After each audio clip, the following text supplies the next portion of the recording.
For our final interview, I'm delighted to introduce Renata Koch-Alvarenga, who's a leading voice in Brazil for gender and climate justice, having founded the multilingual initiative Empodera Clima to advocate for gender equality in climate policy with Global South youth.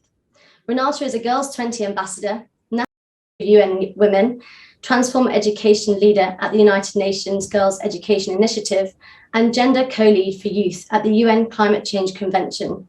And as if that isn't enough, she's a Master in Public Policy candidate at the Harvard Kennedy School, where she's a Belfer Young Leader Fellow and a member of the Climate Leaders Program for professional students at Harvard. Prior to Harvard, she led the political work of the British government in Rio de Janeiro. Sarah, over to you. Thanks, Felicity, and welcome, Renata. It's great to see you again. Can I start by asking, what led you to become a climate activist? What motivates you to do what you do? Thank you. Thank you so much for that question. And hi, everyone. It's really great to be here. Such an honor.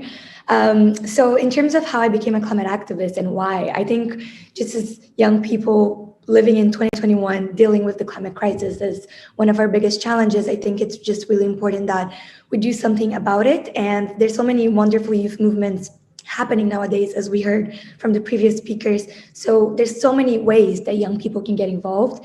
And I really do think we should, because at the end of the day, we're talking about our future. We're talking about what's going to happen to our generation and the next generations to come. So I was just really inspired by that and really wanted to make sure that my voice was heard, and not just my voice, but of all other young women and girls, especially from the Global South, Indigenous women, Black young women, basically a few of the people who are most affected by climate change.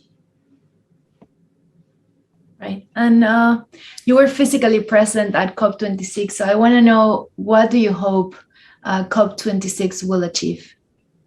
Yes, thank you for that question. COP26 is a very important conference. I mean, this conference this year is all about ambition. So we've been hearing a lot of commitments from different governments on what everyone's going to do to achieve the 1.5 degrees Celsius target. And we've also been hearing a lot about the commitments from developed countries, from the global north to the developing countries, especially in terms of climate finance. So that's been a big issue at COP. I just got back from Glasgow last night. So it's still going, and there's a lot of very heated debates in terms of climate finance and adaptation. But I think in terms of my hopes, I really do want to make sure that everything that's achieved this year and beyond is intersectional in a way. So one example of what's being discussed is the climate education agenda of the UN Climate Convention. So through the ACE policy mechanism, which is the Action for Climate Empowerment mechanism, there's been a lot of discussion in the past week about whether to include human rights language, gender equality language. And for me as an activist for girls' education for climate, I really do hope that that ends up becoming a big part of the outcome of COP26 on the education side. But also when we talk about finance, we need to make sure that we're taking into account the groups who are most affected, but also putting them in the leadership when the countries that will implement the actions of COP26 go back to their homes and add that to their national legislation. So I really do want to see more commitment and make sure that the ambition that was so talked about in the past 2 years really comes true when it comes to the Friday of the end of COP26 this week. Of course, and I'm glad to hear that you have high hopes for this conference. I guess that my next question is about climate justice, and as somebody coming from Brazil, close to the Amazon, what does climate justice mean to you? Climate justice, to me, is really taking a human approach to climate change, because at the end of the day, we're talking about human beings. We're talking about the people who are going to live with the consequences of climate change. So climate justice is really taking that approach that considers the most vulnerable groups and also centers them in the actions that we're taking to combat the climate crisis. So that means taking into account gender equality, which is a lot of the work that I do, but taking into account the youth, people with disabilities, people that live in the most vulnerable areas, such as island states. So I really do think that whenever we're talking about climate action or climate policy at a conference such as COP26, we need to keep climate justice at the forefront of every activity that we do, whether that is climate finance, climate mitigation. Every single policy mechanism needs to have justice on it. Otherwise, we're really not going to be able to have ambition or really combat the climate crisis. We need the people who are in the front lines at the local communities to be present in those discussions so that we can have equality and sustainability at its core. Of course, and you talk about ambition, and I think a lot of people do have the ambition, but often they struggle to find ways into how to remain engaged and how to participate in actual change. So how can the youth around the world actively engage in climate action and climate justice? Yeah, that's a great question, especially right now. We're seeing the global youth movement being very active, whether it is through protesting with Fridays for Future or attending the climate policy discussions for those that have the privilege to do so. So we've been seeing a lot of action, but I really do think that we need more people involved, and we need to break those barriers of translating policy into action and make sure that we have young people present in those discussions. So in terms of what youth can do, how they can start getting involved, there's so many different ways. I think one thing that I always like to suggest is the individual and local action. And I know that there's a lot of debate about whether that actually creates impact in terms of reducing your carbon footprint and, you know, being able to be more climate friendly in what you do in your daily life. I do think that that's quite important because that sends a message to your family, to your friends, to the people around you about the importance of committing yourself to this issue. So I would encourage young people to get engaged in the local youth groups, in their local NGOs, in their cities. And of course, if they have the chance to be able to take part and lead in those high-level decision-making spaces, I really do think that makes a change. Just at COP26 last week, I've seen the biggest delegation that we've had of Brazilian youth. And there were, I think, approximately 40 Indigenous youth from Brazil present on the ground. And I think that's actually the first time that we saw this happen in 26 years of COP. So it's really just impressive and admirable to see the people who are living, who have the lived experiences of climate change to occupy those spaces and make change. So I would love to see more of that. So if young people all over the world have the opportunity to occupy those spaces and advocate to have a seat at the table in decision making, I think that will make so much difference in the outcomes that we see in climate policy. Of course, I guess that despite the wonderful figure of Indigenous voices attending COP, we still have kind of a lot of silence from their part and oppression. So how do you see the inclusion of Indigenous voices moving forward in climate justice, and why are their voices still being ignored, generally speaking, around the world? What can be done differently in reality and tangibly for them to participate in not only in the agenda setting, but actually in the decision making? Yes, that's such an important question because, yes, we have seen a rise in youth participation at COP, but what does that mean, right? Are they able to access the spaces to join the actual decision-making rooms, the negotiation tables? And the honest answer is that, unfortunately, not yet. I was actually talking to one of my Indigenous young woman friends from Brazil just last week, and she said that what happens a lot of times is that Indigenous peoples are speaking for Indigenous peoples and not to decision makers because they don't allow that space to happen, right? And one way to change that, and I think it really hasn't been done by a lot of countries, is opening seats, opening space in the negotiation teams of different countries to be able to be at COP. So I know that, for example, Chile and Costa Rica have space for youth negotiators to really come into their delegations and be able to have bilateral meetings with other governments and really have that direct impact on the solutions of what comes out of these climate policy conferences. But of course, we're lacking so much of that. And with the Brazilian delegation, that's still also not a reality, even though we have the biggest part of the Amazon rainforest in our territory, and we're not seeing that represented. When we talk about, for example, people of color, Black people, that's 52% of Brazil, and we don't see that represented in the negotiation team of our country. So those stats kind of help us put in perspective how far we still are in terms of having active and meaningful inclusion and participation of the people who are most affected. And I think to change that, as I said, it's important to do that advocacy work that youth are doing. But I really do think it's not just up to the Indigenous peoples, to the youth. Decision makers need to open up that space, whether it is through providing financial support for local groups who are doing local climate action to be able to attend these events or to become elected officials. So there's a lot of internal national structures in countries that I think need to change in terms of highlighting more Indigenous voices, highlighting more young women who are leading the change locally so that they can have the skills, they can have the capacity building necessary to really occupy those spaces. So hopefully we can see more of that active change because we are seeing the participation, but not so much the actual leadership, the actual inclusion and active input from Indigenous peoples at COP. Renata, thank you so much for highlighting these important points.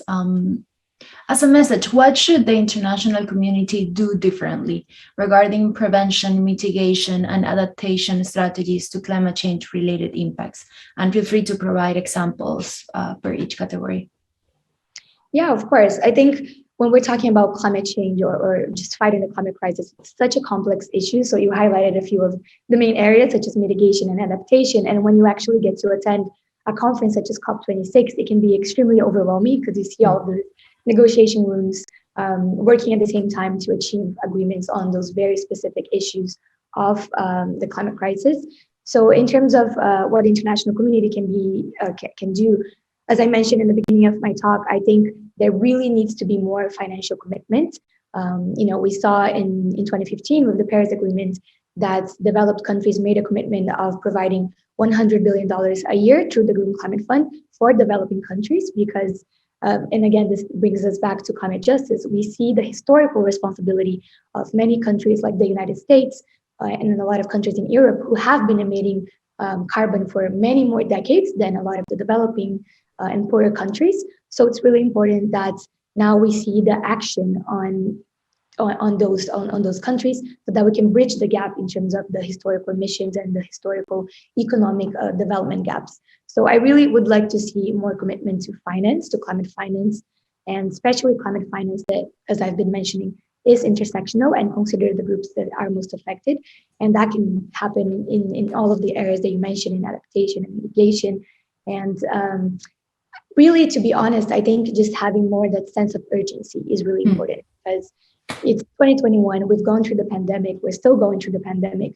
And I always like to say that the pandemic was kind of just a test of what we're going to experience moving forward in terms of dealing with very difficult and challenging and delicate crises. And this is what climate change is going to be like in the next few years. And I think in some parts of the world, it's really hard to grasp that, to understand how tangible of a concept that is.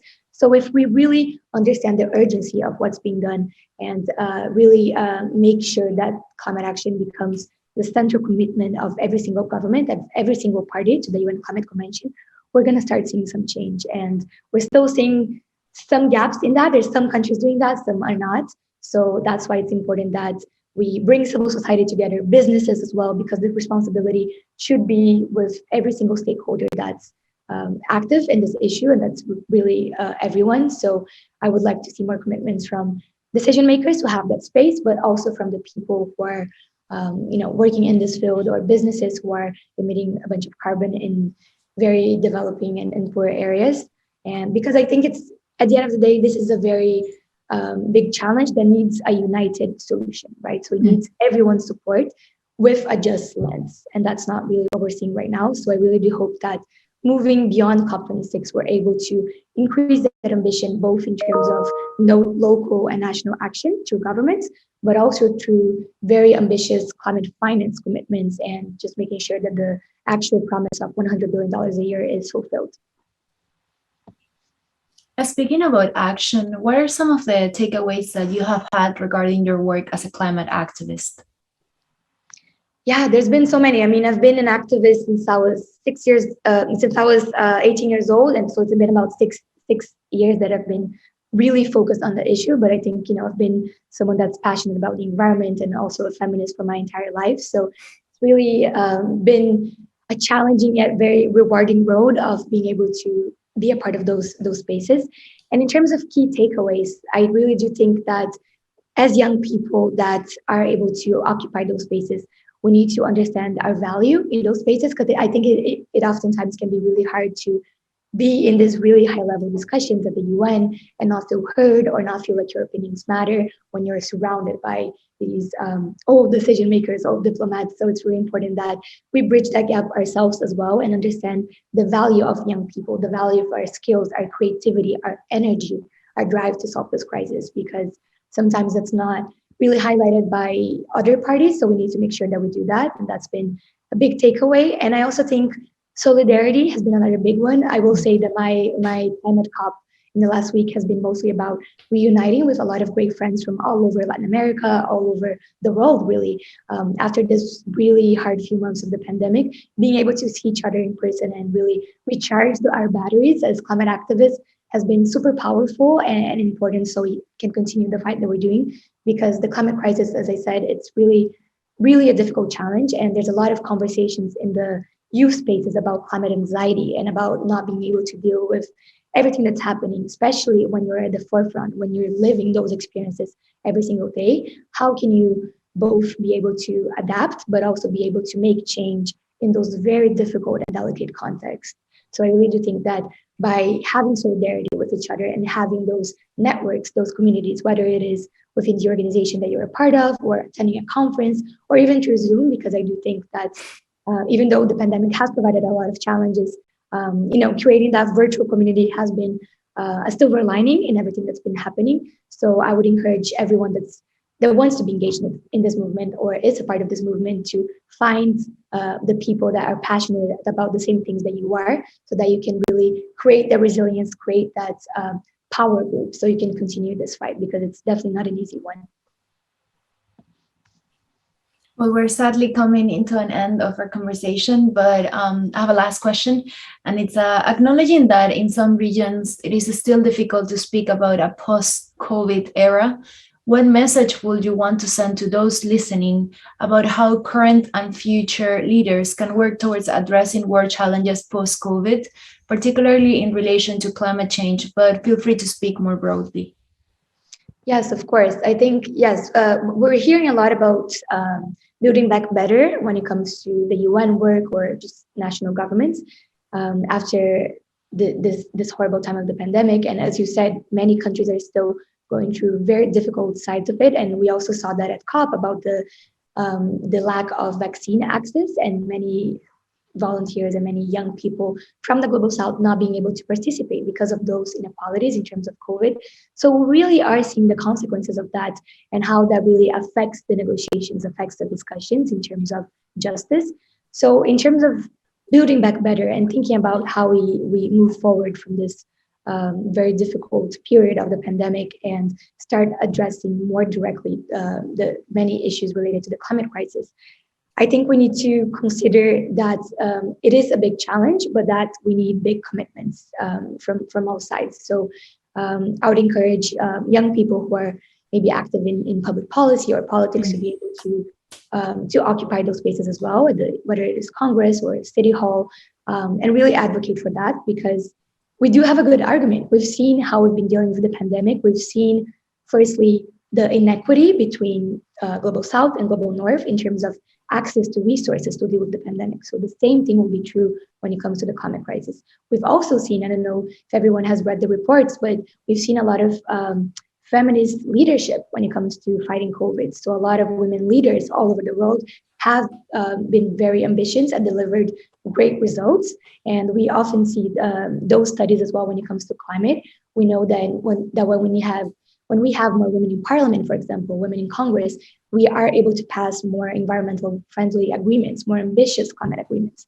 So there's really a big correlation when it comes to gender equality, youth empowerment, intergenerational equity, and fighting the climate crisis. And we're seeing that with COVID. So I think the lesson here is really, when we're in a moment of crisis as the planet, we really need to center the people who have those lived experiences and are able to make change. And that needs to become a reality, not just informally, as we see, in youth groups at the local level, but also formally, as I mentioned, through the negotiations. So last week, just to give an example, we delivered an event with Empodera Clima, the initiative that I lead, along with Plan International, the Malala Fund, on girls' education for climate at COP, which is a really special moment to be able to bring those discussions to the discussion of COP as well, to this high-level space. And we talked a lot about this analogy of COVID being a test paper, whereas the climate crisis is the final exam. And if you think about the education side of things and education systems, and that's the thing, that's the reality. We really need to make sure that we're taking this crisis seriously and understanding where we failed in terms of COVID, what are the lessons learned, and bringing that to the climate action commitments that every country is going to make, because it is the issue of our decade, of our next century. And if we don't act now, we're going to truly face the difficult consequences. And the reality is that the countries and the people who live in the poorest and most affected areas are going to face it first and harder, even though they were not the biggest contributors to the climate crisis. So that really needs to be at the forefront of everyone's mind, so that we can, make sure that we're leaving no one behind, as the 2030 agenda says, and we're really committing to centering those people in the climate action discussions. Renata, congratulations on your work with Empodera Clima. Thank you so much, Obrigado, for joining us today. It has been great speaking with you, and I look forward to having another opportunity to speak with you again soon, either virtually or in person. Please join us in a few minutes for some closing thoughts. Goodbye, Renata. Bye. Thank you so much. Thanks to you.